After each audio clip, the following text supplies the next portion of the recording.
Untuk dapat berkembang dan bertumbuh secara mandiri, kelompok perikanan perlu mengukuhkan keberadaannya. Caranya, dengan membentuk koperasi sebagai lembaga kedaulatan ekonomi berbasis kerakyatan. Tapi, apa sih koperasi itu?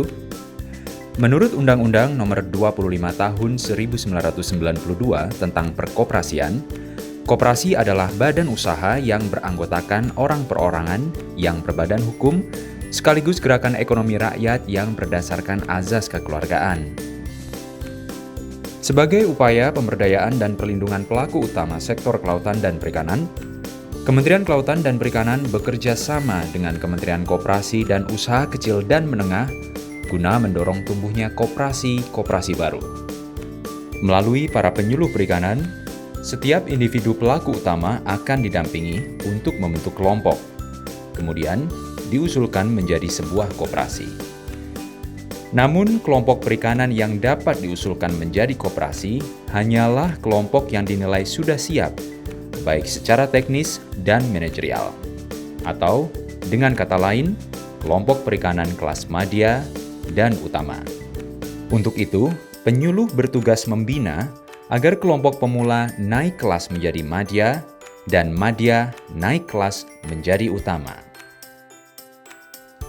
Saat ini terdapat 2.884 unit koperasi perikanan di Indonesia yang menjalankan usaha penangkapan ikan, budidaya, serta pengolahan dan pemasaran hasil perikanan.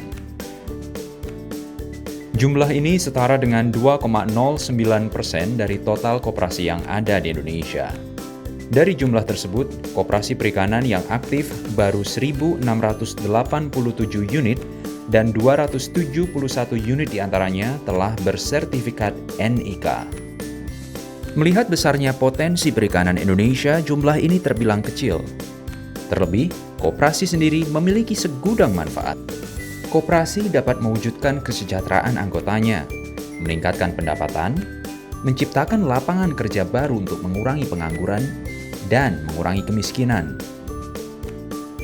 Lebih jauh, koperasi juga meningkatkan kemampuan, keterampilan, dan kemandirian ekonomi anggotanya, meningkatkan produktivitas usaha, berkontribusi terhadap peningkatan PDB nasional hingga menciptakan kestabilan harga.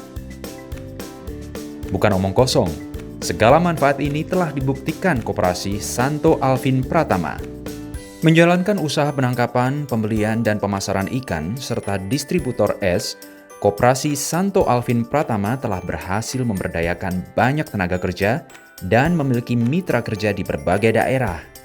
Koperasi yang berlokasi di Ternate, Maluku Utara ini bahkan berhasil menyabet penghargaan Adi Bakti Mina Bahari bidang perikanan tangkap tingkat nasional pada kategori KUB Perikanan Tangkap Teladan penerima bantuan di atas 30 gross ton pada tahun 2015 lalu.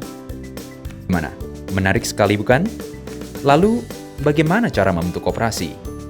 Yuk kita simak langkah-langkahnya. Langkah pertama, pembuatan akta pendirian koperasi di notaris pendirian.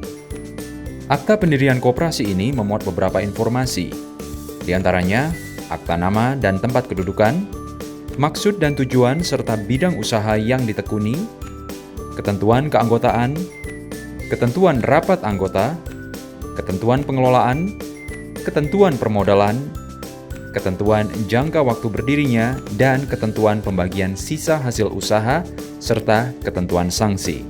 Langkah kedua, pengesahan akta pendirian koperasi di Kementerian Hukum dan HAM. Untuk mendapatkan pengesahan ini, pendiri atau notaris yang diberi kuasa harus mengajukan nama koperasi dengan mengisi format yang telah disediakan. Format pengajuan setidaknya memuat nama dan jenis koperasi yang akan didirikan. Apakah itu koperasi produsen, koperasi konsumen, koperasi pemasaran, koperasi jasa, atau koperasi simpan pinjam. Pendiri atau notaris harus mengisi formulir pernyataan yang menyatakan nama koperasi yang diajukan telah sesuai dengan persyaratan dan pemohon bertanggung jawab penuh terhadap nama koperasi yang diajukan. Adapun nama koperasi yang diajukan tidak boleh sembarangan. Nama yang diajukan setidaknya terdiri dari paling sedikit 3 kata setelah frasa, koperasi, dan jenis koperasinya. Nama diajukan ditulis dengan huruf Latin, tidak terdiri atas angka atau rangkaian angka, dan bukan berupa huruf atau rangkaian huruf yang tidak membentuk kata. Pastikan bahwa nama yang diajukan belum pernah dipakai secara sah oleh koperasi lain dan tidak melanggar ketertiban atau norma kesusilaan. Nama koperasi ini juga tidak boleh sama dengan nama lembaga negara, lembaga pemerintahan, atau lembaga internasional, kecuali telah memperoleh izin resmi dari lembaga yang bersangkutan. Setelah mengajukan nama koperasi, pemohon akta pendirian koperasi harus mengajukan permohonan pengesahan akta pendirian koperasi melalui Dirjen Administrasi Hukum Umum dengan sistem administrasi Badan Hukum. Permohonan pengesahan akta pendirian koperasi ini dibuat dalam akta notaris berbahasa Indonesia. Ingat, permohonan pengesahan akta pendirian koperasi ini harus diajukan paling lama 60 hari terhitung sejak tanggal akta pendirian ditandatangani. Lalu, bagaimana cara mengisi format pengesahan akta pendirian koperasi? Jika jenis koperasinya adalah simpan pinjam yang memiliki unit usaha simpan pinjam, ada persyaratan tambahan yang harus dipenuhi. Persyaratan tersebut yaitu kerja paling singkat 3 tahun, melengkapi administrasi dan pembukuan, nama dan riwayat hidup calon pengelola, berikut daftar sarana kerja.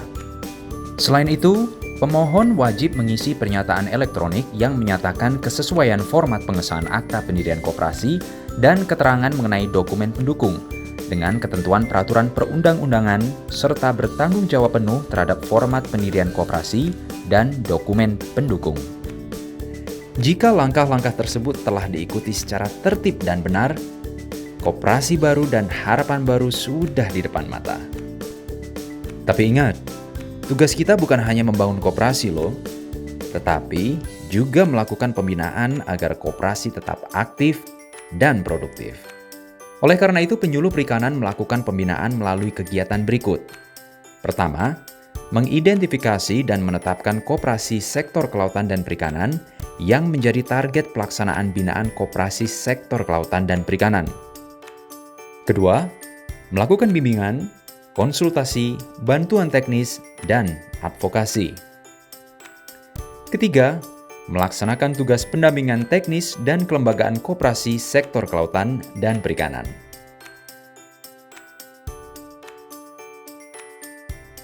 Keberadaan koperasi juga dapat membebaskan masyarakat kelautan dan perikanan dari pengaruh tengkulak melalui pembentukan rantai pemasaran yang baik.